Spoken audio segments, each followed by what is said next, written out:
Today we're going to talk about imagination and creative ways to think outside of the box. We're looking at rewriting our story and creating a life for ourselves that we really want to live. It's more in line with who we really are, the things that we enjoy, what we want to have in our lives. And yet, if you don't have an active imagination, it's a little bit difficult to be able to imagine and to visualize that future in reality, in it coming to fruition. You think, oh, it's not going to happen because you can't visualize, you can't think about it. So I thought one thing I'd like to do today is to be able to help you with 4 different ways that you could reactivate that childlike wonder, that imagination, the ability to visualize your future. So I have this great deck of cards. It's called the Creative Whack Pack. I love these cards. They're phenomenal. I did a quick shuffle, and the cards that came out were absolutely perfect for what I wanted to talk about. The first one that I got was Think Like a Kid. It talks about a high school student that drew a dot on the chalkboard.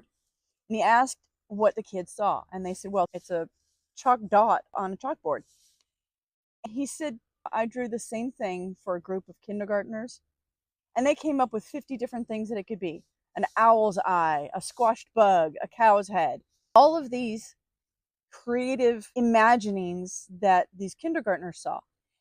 I realized that as adults, especially, we have had a lot of times had that creative imagining kind of beat out of us. We maybe were an artist when we were kids, and drawing and coloring was our thing. You get the coloring box, a box of crayons out and a piece of paper, and you just start drawing. But somebody tells you, oh, that doesn't look like what you said it was going to be. Or trees aren't purple, grass isn't orange, the sun isn't blue. Why are you making them? Well, that's the imagination. That's kids coming to realize that I can make my world whatever I want it to be. Picasso said, every child's an artist. The challenge is to remain an artist when you grow up. That's the whole point of this video today, is what can you do to bring back that imagination of a child? So one of the first things that I want you to think about is that as an adult, we do lose that sense of imagination or that sense of creativity.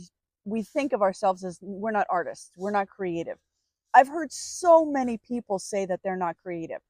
Just because I can paint and I can create things and I can quilt and sew and whatever else I can do, it doesn't mean that you can't do it. It means that you haven't tried. You're going to have paintings or drawings or writings or anything creative. It's going to start off ugly. Let's just be honest. It's not going to be pretty. Any creative endeavor initially is going to be ugly. I am pretty darn sure that the first rendition of the iPhone was not the most beautiful.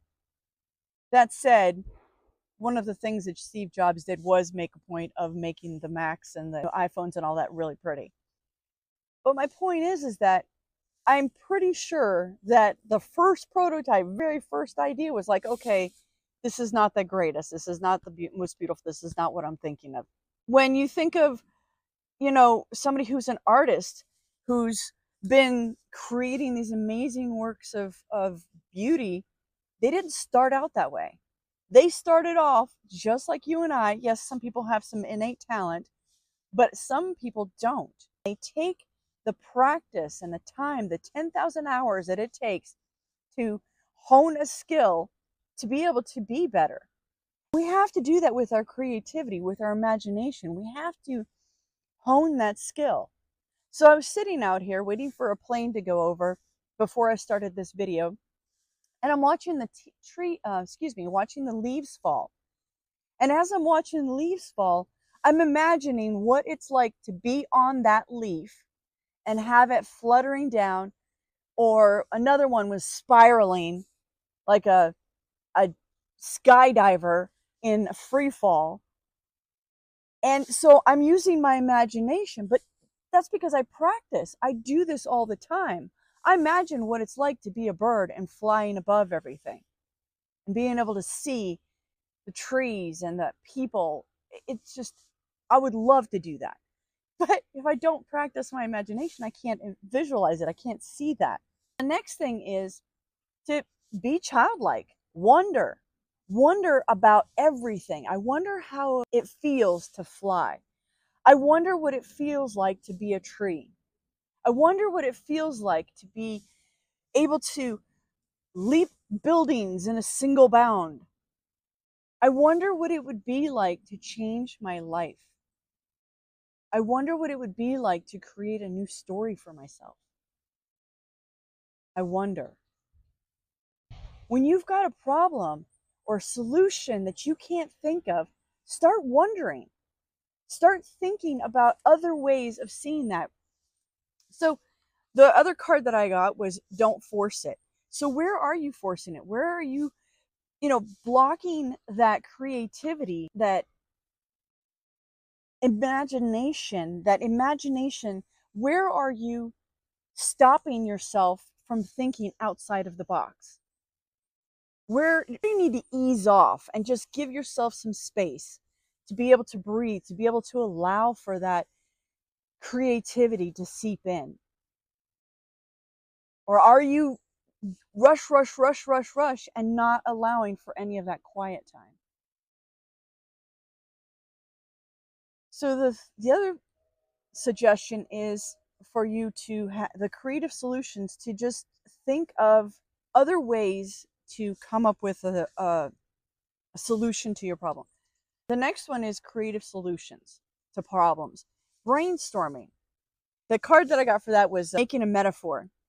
And it's kind of interesting because metaphor, he said, philosopher Ortega y Gasset, the metaphor is probably most fertile power possessed by man. Can't even speak.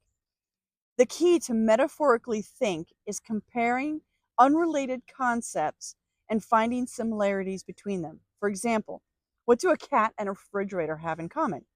You'd think nothing. They both have a place to put fish. They both have tails. They both purr. They come in a variety of colors, and they both have a lifetime of about 15 years. What similarities does your idea have with cooking a meal, building a house, raising a child, waging a war? What can you compare your ideas to? So how can you think outside of that box to create the life that you want and not hold yourself back from those wild, crazy solutions? They may not be ones that you use, but at least be open to the possibility that that might influence another idea. If you're not allowing for this creativity to flow, you're not going to get the solutions that you need. I was inside thinking, what would Roy and I need to do to be able to leave and travel the world? All we need is a backpack full of clothes and an airline ticket. That's it. That's really all we need. The houses can take care of themselves. If we are having somebody come in and fix this and our other properties are making us money, we could be anywhere. We're not limited beyond the limits that we set on ourselves. We have determined that we have this limitation, that we have to finish this house. We have to finish the house. We have to do all the repairs. Now, we enjoy doing that. We have fun with this. But that doesn't necessarily mean that that is the only solution to the things that we want to accomplish. So where are you writing your story in a strict guideline where you could be, taking detours, thinking of tangents or other ideas or other ways of creating the life that you want to create? What is it that you could do differently that maybe could implement a small thing to be able to get you on your trajectory and get you on that path faster? What can you be doing? Could be anything. The last one is acknowledge the creative capacity that you have within you. When you have an idea or an imagining of something, congratulate yourself with that. Give yourself a pat on the back. Hey, I thought of an idea. I thought of a solution. It may not be the one that you pick, it may not be the one that you go with, but you thought of something. You thought outside that box. You came up with some crazy, wild, harebrained idea. Oh my gosh, it will never work. How do you know it'll never work? Maybe the entire thing. Maybe you could take a piece of it. Maybe you could bring in other people to help you with the pieces that you aren't familiar with. So think of the small things that you could do to move yourself forward. And when you come up with brilliant ideas, regardless of whether they're doable, manageable, or not, give yourself a pat on the back. I used my imagination. I stepped outside. I got that creative juices flowing. And I came up with something that may not necessarily work, but at least it gives me an idea and a place to jump off from. Share with me down below. What is it that you're going to work on? What is it that you're going to do creatively in your life? Are you going to daydream? Are you going to start using your imagination? Are you going to start brainstorming with your friends and family of all the crazy things that you want to do and how are you going to accomplish them? Thanksgiving is coming up. We're going to be around people and we're going to be talking about the things that we're grateful for. So be grateful about the life that you're creating for yourself. Be grateful that you're changing those things. And by creating that imagination and using that creativity to be able to move you faster in your story, you're going to be grateful for a lot more. So share, subscribe, give me a thumbs up. If any of this resonates with you, live life adventurously, guys. It's the only way to live. Talk to you later. Bye.